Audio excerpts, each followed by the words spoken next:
I'm Chandler. This is my vlog series about my Camino Portuguese. I cry a little, I have fun, and I meet loads of wonderful people. Follow along to see my authentic journey and buen camino.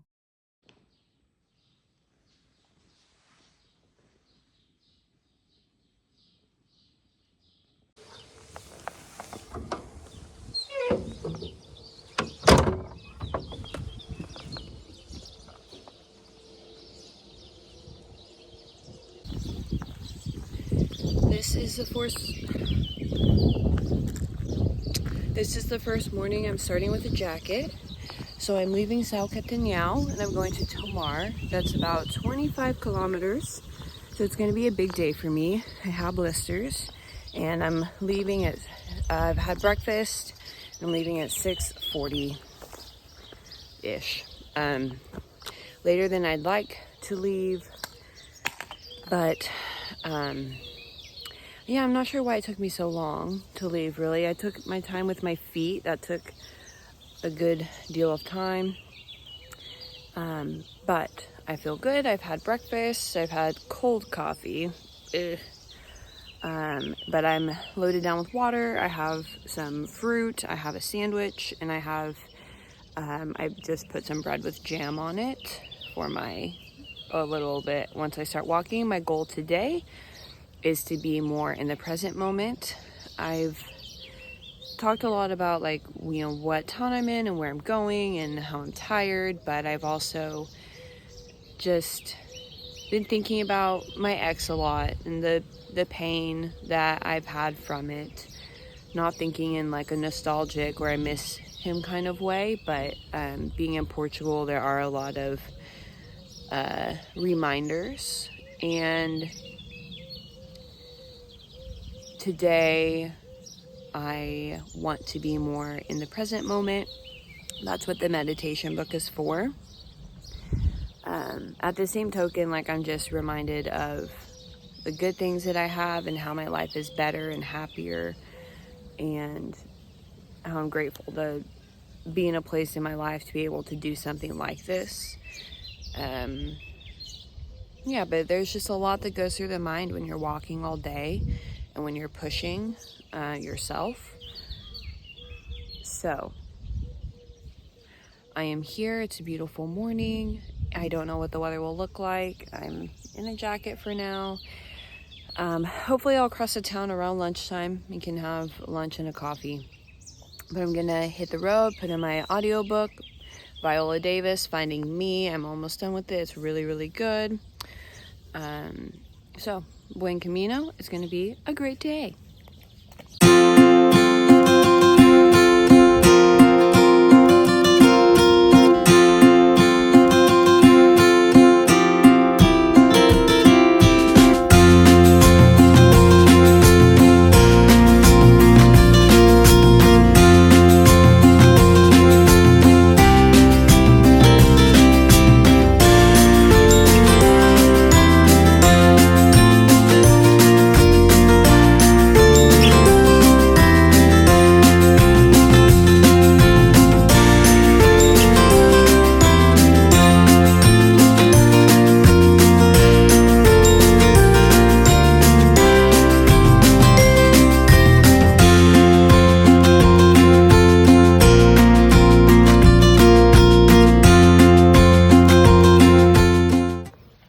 Okay, so I'm dilly-dallying a bit. I'm just taking pictures because the morning is so beautiful.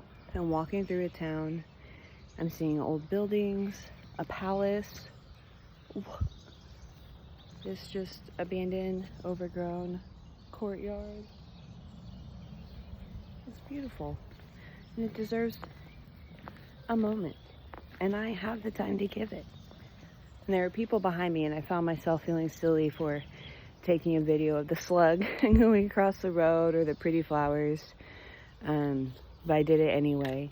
And I think being a younger generation person, I feel like people are going to judge me for taking a lot of pictures, but it's how I like to remember a place. I like to have them for references. I don't have to explain it or defend it, but that's how I appreciate the moment. and they kind of just walk past. Like, how often do you see an abandoned castle or palace? Like, look at this little dome. I would have loved to sit up there and look at the sun and draw and go up there and cry because I'm betrothed to a prince who I don't know, and I don't want to marry him because I love the peasant boy.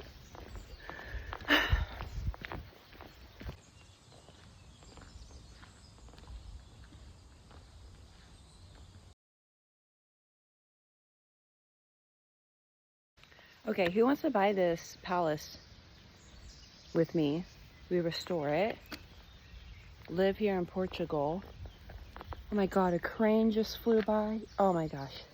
Y'all. We can open it as a pilgrim's hostel. I love it. Goodbye, palace.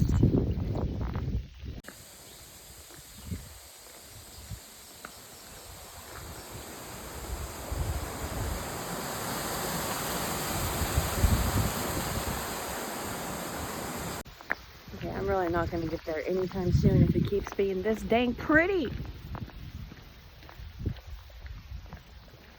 Love it.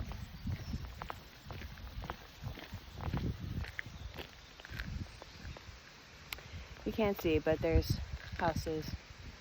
A little town over there, city.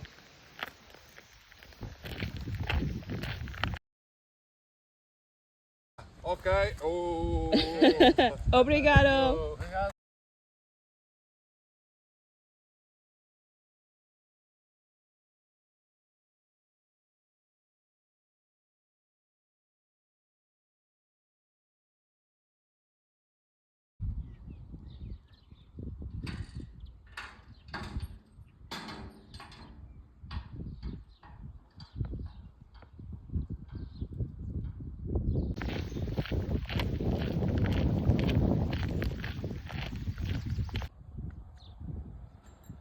Bom dia.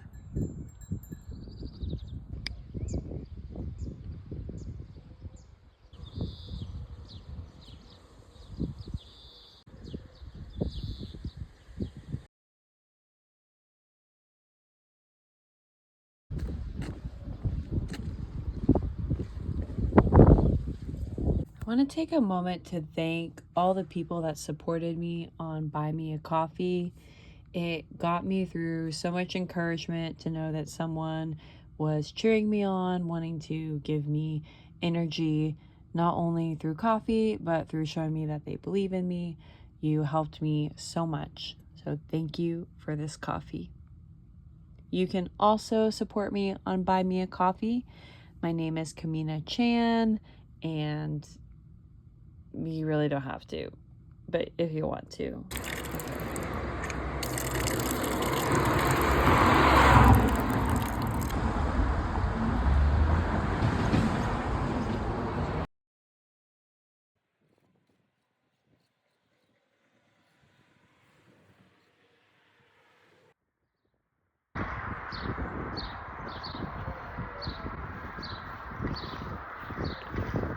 Getting into the forest, just walked on the shoulder of a road for a bit.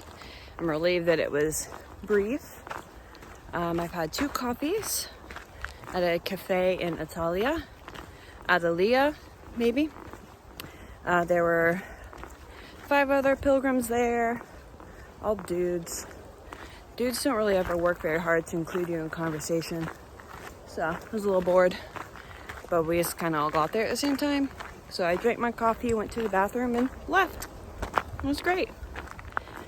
So now I'm walking, starting through the forest.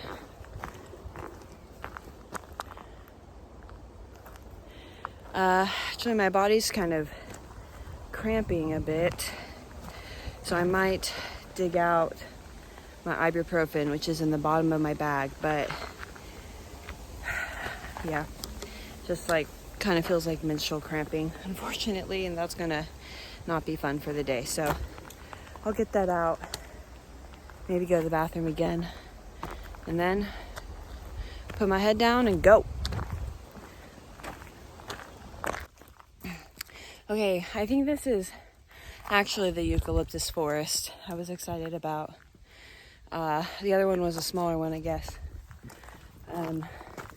Yeah, so I'm in it. Going uphill, more elevation. Grateful for the shade. I hope it lasts all day.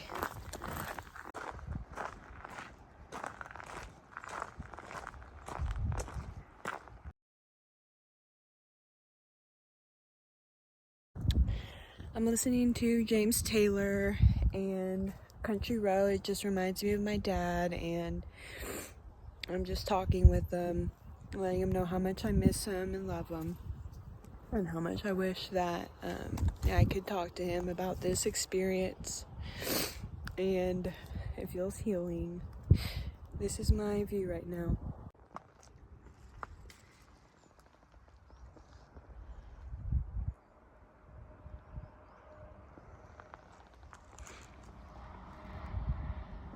It never feels real when someone's gone.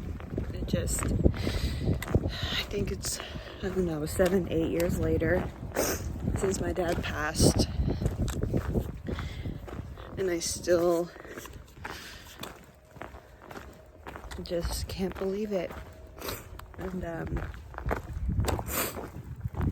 the reality just hasn't set in. And sometimes it's easier to cope and think that that person, never existed. Not that, like, I forget his existence, but how do I explain it?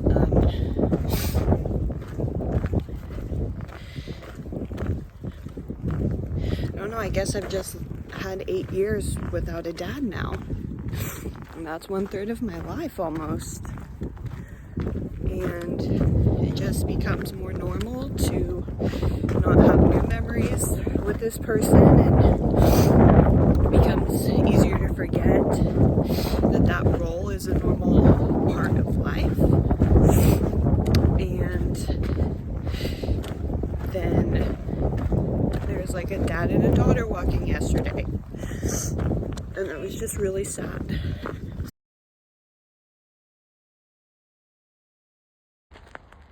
Doggy.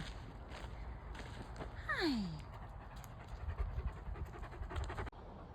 You're so sweet.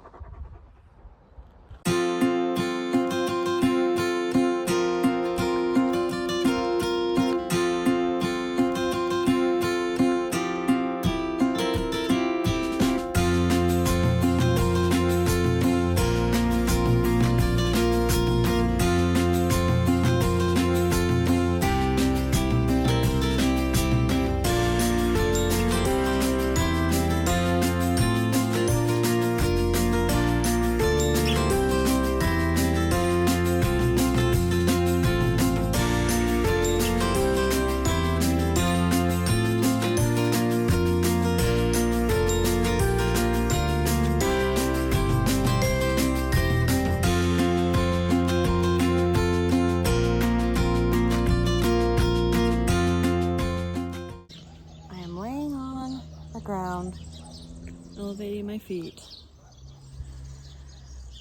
I need to rest in the shade. Look at that cute little spot of sweat.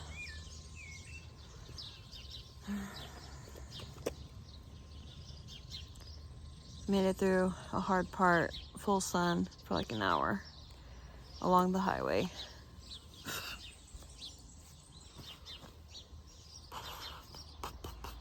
Almost to Tomar, I hope.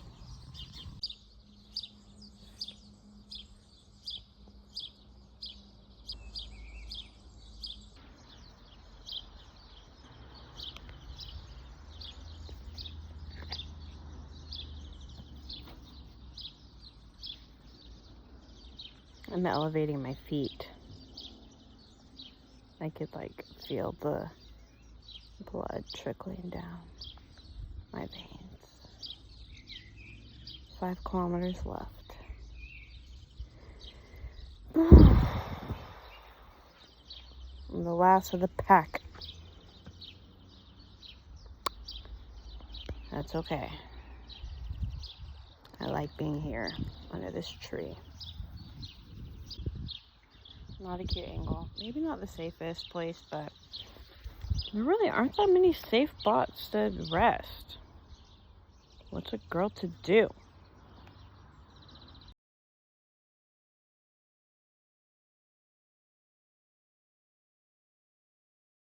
Well, I did it again when I said I wouldn't. I went in a stranger's house because they offered me oranges. And we sat down in her living room and she told me about her life. She has dogs. And she showed me her garden, which was very impressive. And then she gave me some of her macrame. And she said I can come back anytime and stay in her house. And she will feed me and give me water. She's very, very sweet. Her name is Anna. And yeah, that was just really nice. And it was a good refresh to have some oranges because I was struggling. So, for about 5 kilometers left, I want to knock it out. It seems like it'll be sunny the whole way, but I got this. Anna saw me tired on the road and offered me some oranges, and they're delicious. And now she's going to show me her garden. Thank you, Anna. Obrigada. For nothing. Thank you. Woo! Tomar! I did it! Woo! If you've watched this far, you're a real one. Thanks for not being afraid of my emotions going up and down. But this was such an encapsulating day of what the Camino is. That fresh excitement, the energy, the enthusiasm, being playful and childlike and imaginative, just enjoying the surroundings, meeting wonderful people who show up right when you need it most. Like, this was an incredible day. I felt the feelings I needed to feel, and I was sent people by the Camino magic. Even though this was a hard day physically, I loved this day, and I walked 16.63 miles on day 9, which is 26.6 kilometers. I walked for 9 hours and 14 minutes, and I can really start seeing a distance being formed from Lisbon. I can start feeling an impact, like I'm actually moving across Portugal.